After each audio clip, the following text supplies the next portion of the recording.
Semana de elecciones en Estados Unidos y en esta mesa de la oposición tenemos dos invitados que nos van a compartir su opinión y puntos importantes para México. Puntos que todos debemos conocer y que vamos a poder platicar poco a poco. Bienvenidos, Ana Lorena, Alejandro Ornelas. Un gusto que estén con nosotros, Ana. Buenas tardes, muchas gracias.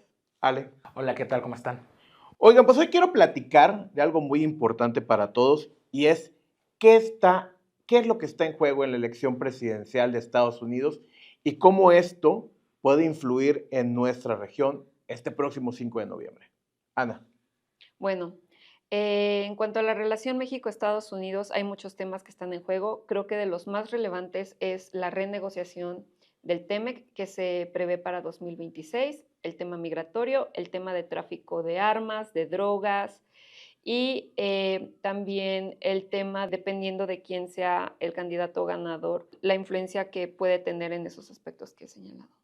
Ale. Sí, concuerdo completamente con Ana. Hay tres dimensiones. Una, el liderazgo de la nación más importante del mundo. ¿Cómo va a cambiar ese liderazgo? Luego, ¿cuántas decisiones sobre política económica van a cambiar de dirección? Y finalmente, ¿qué acciones de seguridad se van a poner en marcha durante los siguientes 4 años para garantizar la seguridad de Estados Unidos y la seguridad de la región? Aquí lo que me gustaría llegar al punto es ¿por qué a México le interesa tanto el resultado de la elección presidencial de Estados Unidos? Porque esto sí o sí afecta a nuestro país. Bueno, en primer lugar, tenemos que recordar que tenemos 11 millones de mexicanos nacidos en México que viven en Estados Unidos, pero ya con las generaciones consecuentes son alrededor de 60 millones de personas de origen mexicano. Entonces, ellos tienen un peso importante porque al menos de la población nacida en México, la mitad de esos 11, al menos 5 millones tienen derecho al voto en Estados Unidos porque ya tienen un estatus regular y muchos de ellos ya son ciudadanos estadounidenses. Tenemos de los 11 millones de mexicanos nacidos en México que viven en Estados Unidos, tenemos 5 millones y medio que son indocumentados. Entonces, es súper relevante cuál va a ser el futuro de esas personas en estas elecciones. Por ejemplo, Trump, pero también hay que recordar que esto viene desde la campaña del 2016, donde él señala que los latinos, incluyendo los mexicanos, somos lo peor que le pudo haber pasado en Estados Unidos. Somos delincuentes, somos violadores, somos animales, nos ha utilizado calificativos súper peyorativos en contra de la comunidad latina, incluyendo a los mexicanos. Entonces, Kamala Harris no se ha postulado tanto al respecto, pero hay un aspecto que hay que resaltar. Las políticas migratorias que proponen ambos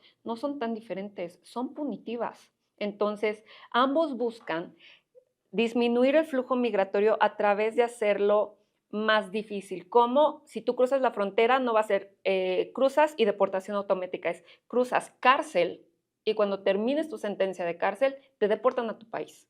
Entonces, ellos a través de esos mecanismos buscan disminuir la migración. ¿Qué va a pasar también? Tenemos que recordar que alrededor de 40,000 personas cruzan diario la frontera para trabajar en Estados Unidos. Casi 20 millones de trabajos en México dependen del acuerdo comercial entre México, Estados Unidos y Canadá. Entonces, los resultados son súper importantes. Creo que es algo a lo que le tenemos que poner mucha atención cuando salgan los resultados de la elección.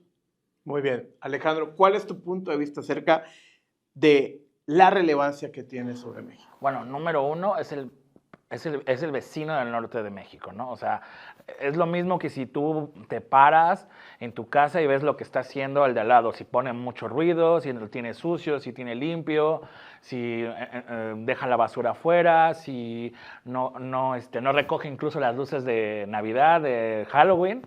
Básicamente lo que le pasa al vecino, de alguna forma, directo o indirectamente, te impacta a ti. Entonces, como lo mencionaba Ana, hay una dimensión de una relación económica, de una relación cultural, de una relación política, de una relación de seguridad. Entonces, saber con quién vamos a lidiar del otro lado de la frontera, del otro lado del río Bravo, determina qué tiene que hacer el gobierno mexicano, qué tienen que hacer organismos internacionales, qué tiene que hacer la sociedad civil mexicana trabajando con población en Estados Unidos. O sea, hay una serie de vínculos muy fuertes, muy presentes, que impactan a México y por lo tanto nosotros debemos estar al pendiente de ellos, a veces tal vez un poco más de lo que nosotros estamos al pendiente de otros procesos electorales de otros países vecinos. Algo en lo que los dos han coincidido que me llama la atención es la importancia que tiene el tema de empleos en México también. Y muchas veces el mexicano siente muy lejana la política estadounidense. Si tuviéramos que explicar de una manera más sencilla por qué esta elección puede repercutir incluso a una persona de Santa Catarina, donde hay armadoras, que tal vez lo ve muy lejano, pero ¿cómo me afecta? ¿Cómo me impacta esto, Ana? Después de la crisis económica de Estados Unidos del 2008, lo que sucedió fue que muchos, por ejemplo, muchos mexicanos que vivían en Estados Unidos se quedaron desempleados y empezaron a regresar a México. Y ellos tenían hijos en Estados Unidos que nacieron allá y que como deportaron a los papás, deportan a los hijos. Los niños no hablan español. Llegan a México, ¿cómo los integras al sistema educativo? Ese es un ejemplo de cosas que pasaron allá.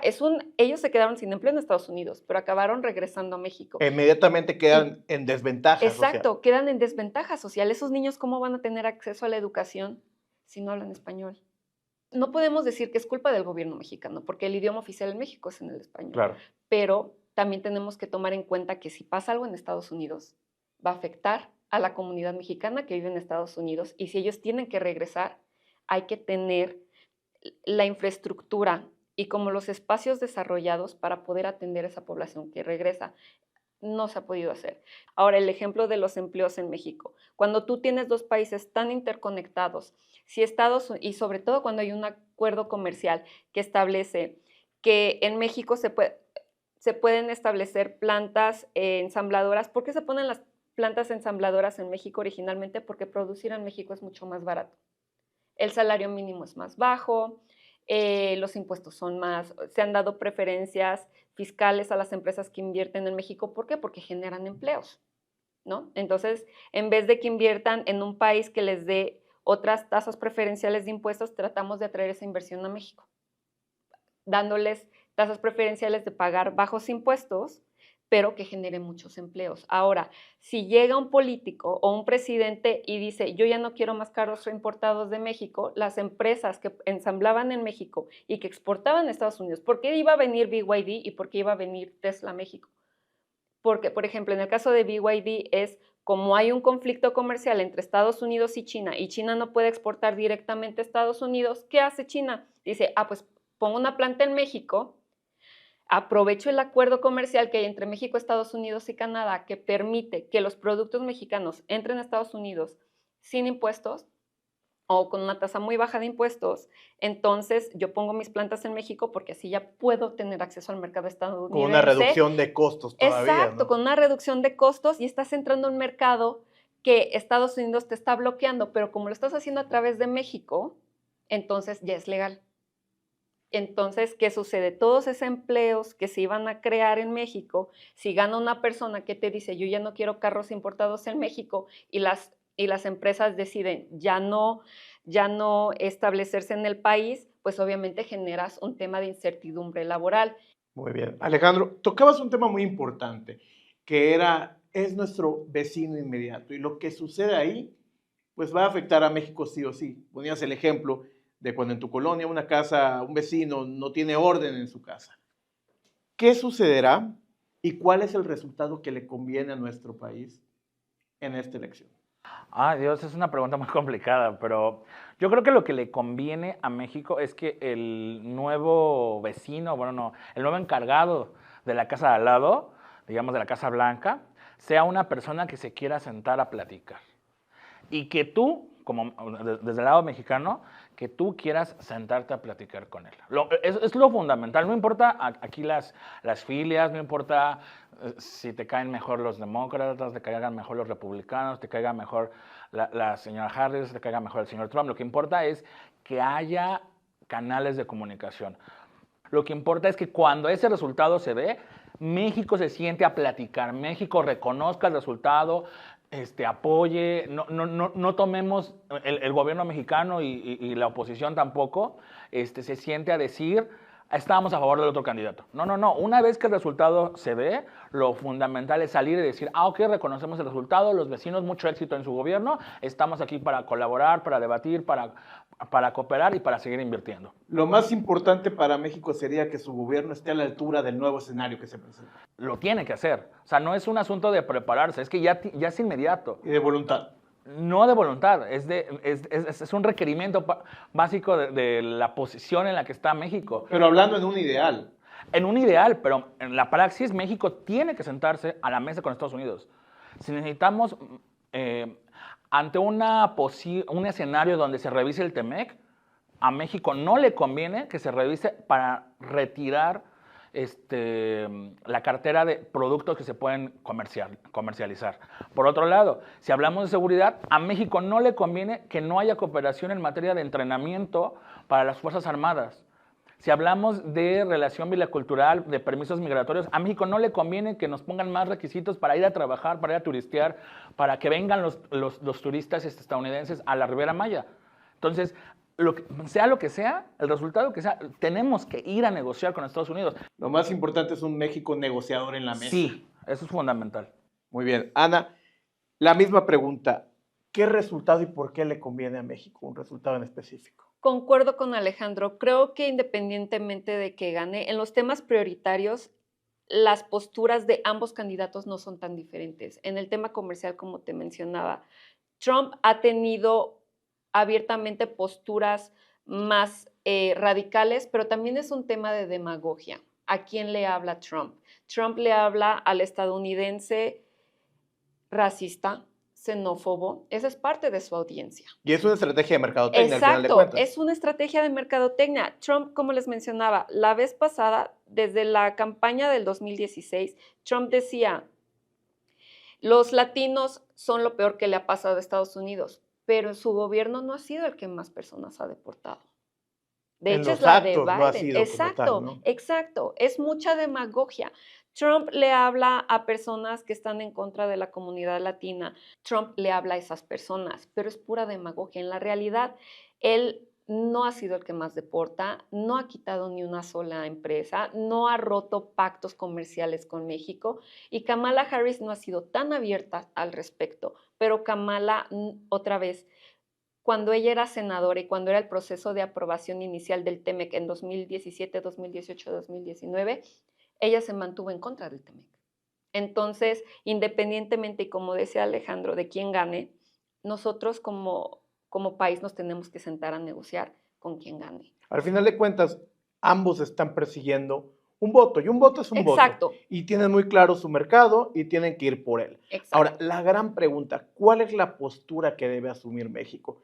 Porque no, personalmente te puedo decir, no creo que México tenga que ser tibio, como en algún momento lo fue contra Trump. Entonces, ¿qué postura debe asumir México? México sí pone claras las reglas, pero no es confrontal, o sea, no es llegar a pelear. México siempre es muy diplomático, muy correcto en la forma de decir las cosas, pero sí ha puesto ciertos límites y el gobierno mexicano tiene que seguir poniendo ciertos límites.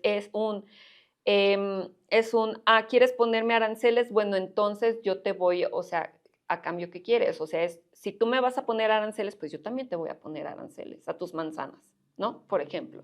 ¿Eso es lo ideal? No, pero México siempre tiene que buscar una postura conciliatoria con cualquiera que sea de los gobiernos y buscar acuerdos que nos beneficien a ambos países, porque si le va bien a México, le va bien a Estados Unidos, y si le va bien a Estados Unidos, le va bien a México. Eso es algo indudable.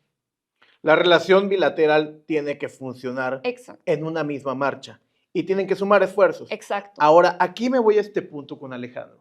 ¿Qué le espera a México de ganar Kamala Harris y de ganar Donald Trump? Yo le agregaría un elemento adicional. ¿Qué le espera Kamala Harris si gana con mayoría? ¿Y qué le espera si gana sin mayoría?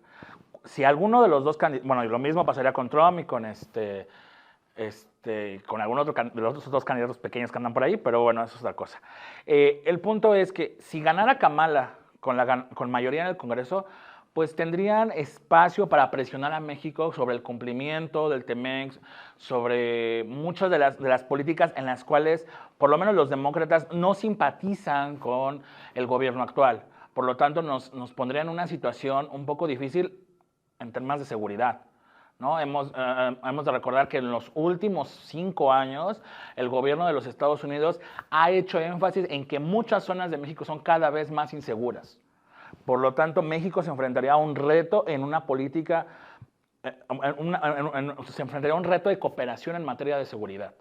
Por otro lado, si Trump ganara, pues lo que habría es un manejo de un discurso muy rudo que debería matizarse si no ganara la mayoría. Y si la gana, lo que tendríamos que hacer es recordarle a nuestro vecino del norte, a través de una serie de acercamientos por parte del Servicio Diplomático Mexicano, de los beneficios que tiene la alianza México-Estados Unidos. Ana, el escenario entre cada uno, de ganar Kamala Harris o de ganar Donald Trump. Bueno, creo que en términos políticos, una relación con Kamala Harris sería mucho más fácil de llevar, porque no son discursos tan radicales.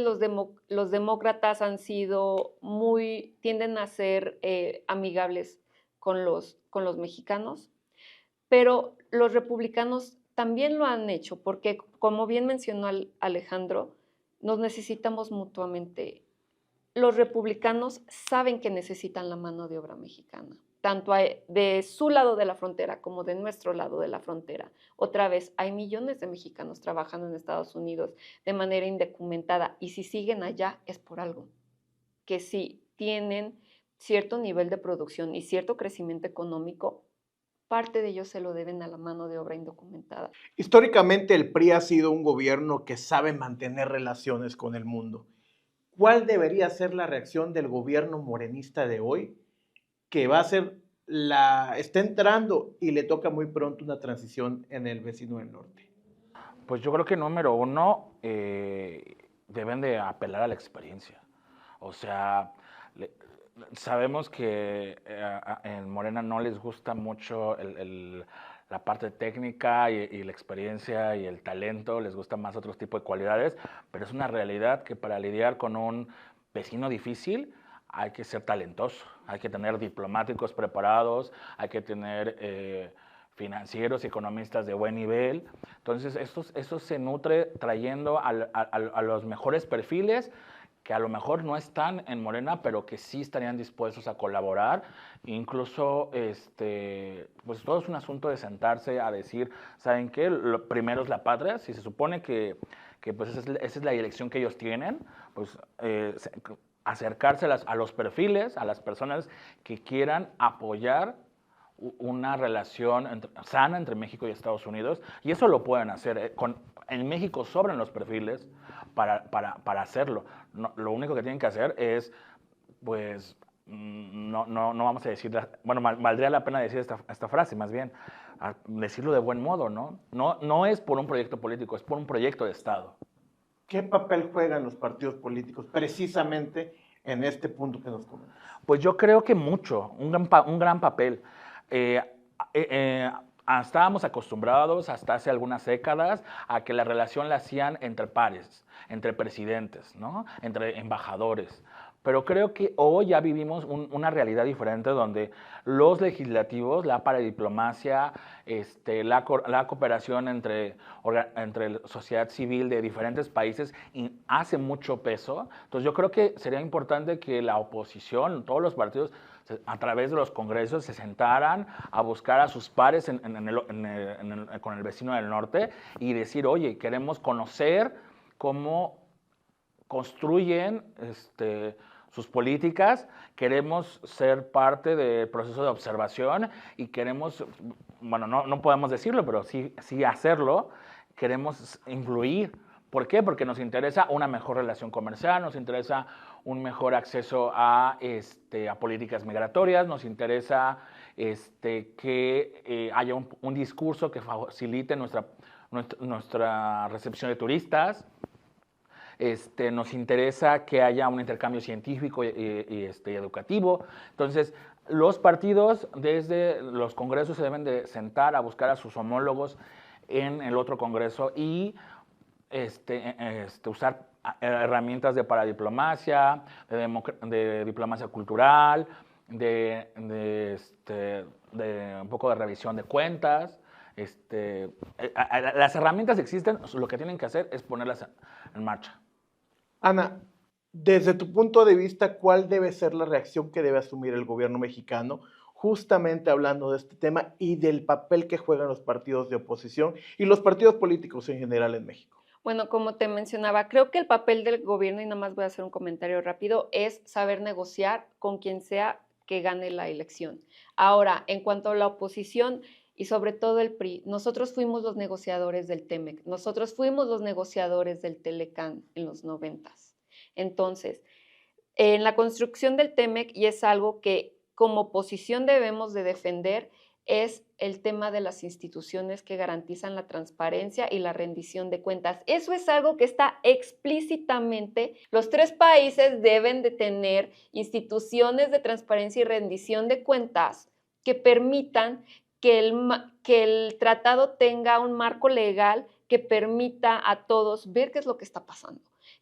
¿Qué es lo que está sucediendo en México? Estamos desapareciendo, no nosotros, no el PRI, sino el gobierno, el oficialismo está tratando de destruir todo lo que tiene que ver con temas de rendición de cuentas. Y eso es algo que nosotros desde la oposición debemos de defender, porque ahí sí, y ahí sí yo le doy toda la razón a Estados Unidos y a Canadá si nos quieren llevar ante la Organización Mundial de Comercio, que es la encargada de ver todo el tema de arbitraje cuando hay desacuerdos en algún tratado comercial internacional.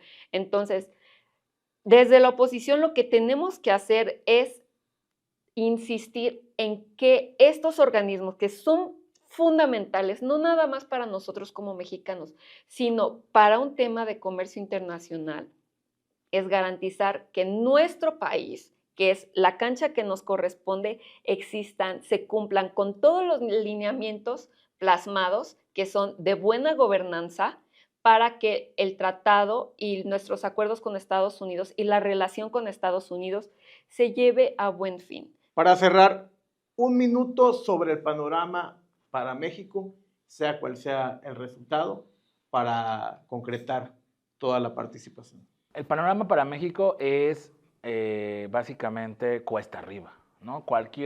En cualquiera de los temas ahorita estamos viviendo una situación difícil. Por lo tanto, a México lo que le espera es prepararse para saber que el vecino del norte va a querer negociar algo y va a querer obtener algo a cambio de mantener el esquema de cooperación. Por lo tanto, si vamos a hablar de seguridad, si vamos a hablar de intercambio comercial, si vamos a hablar de turismo, si vamos a hablar de migración, si vamos a hablar de intercambio tecnológico, si vamos a hablar de inversión, tenemos que estar preparados de que va a ser una negociación donde vamos a estar en desventaja, va a ser asimétrica, va a parecer que perdemos más de lo que ganamos, no obstante, no tener esa relación es una pérdida mayor. Concuerdo con Alejandro, creo que el panorama no es, independientemente de quién gane, no lo veo tan negativo. Hay un punto clave que sí tenemos que estar pendientes, que es el tema migratorio. ¿Qué va a pasar con todos los migrantes que buscan llegar a Estados Unidos y se quedan atorados en México? A eso hay que ponerle mucha atención. México tiene que revisar sus políticas migratorias, las han dejado en el olvido, según las quieren reformar, pero como siempre hay otras prioridades, seguridad, temas de empleo, se ha ido como haciendo a un lado porque el gobierno no lo ve como prioritario, pero en verdad es un tema el que tenemos que tener siempre presente, porque ¿qué vamos a hacer con todas las personas que están aquí y que buscan llegar a Estados Unidos? ¿Dónde van a vivir? El gobierno mexicano, hay países que a los migrantes les ofrecen capacitación para el empleo y la vivienda. México no ofrece eso. Entonces, ¿qué vamos a hacer con todas las personas que están entrando a México buscando llegar a Estados Unidos y que al final se quedan aquí en México? ¿Cómo vamos a negociar con Estados Unidos?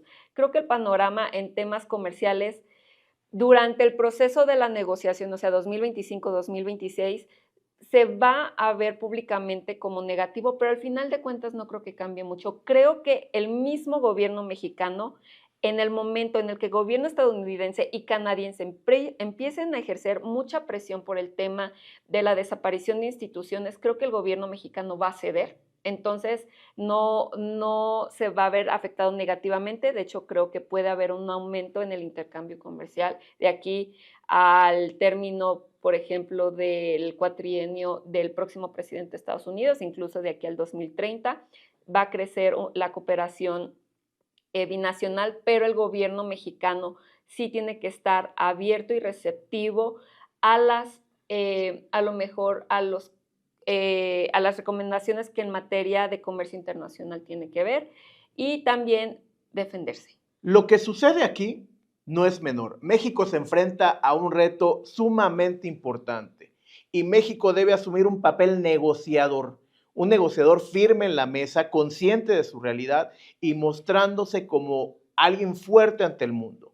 México no puede cerrar las puertas porque se están debatiendo temas de empleo, seguridad, de economía, de migración, de la calidad de vida de los mexicanos. Morena tiene que entender que México vive en una región conjunta, en un mundo globalizado y que tiene que enfrentar retos conjuntos para prosperar como región y como nación.